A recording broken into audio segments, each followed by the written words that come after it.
Hey, so Google Easter eggs are hidden tricks, jokes, and interactive surprises built into search and services from Google. Yeah, most people don't even know they exist. In this guide, I'll show you how to find Google Easter eggs in 2026. First thing, just type fun phrases like do a barrel roll or askew. Uh, these can trigger hidden effects. Next, search Google Easter eggs list.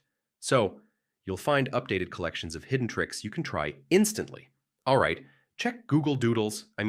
Some of them are interactive games and hidden mini experiences. Now try built-in tools like flip a coin, roll a dice, or timer. These unlock quick hidden features. Next, search for Google Gravity or similar experiments. So these are fan-made Easter eggs with physics effects. All right, follow tech communities like Reddit, YouTube, or blogs. They often discover new Easter eggs first. And yeah, use search operators like quotes or minus signs for special result behaviors.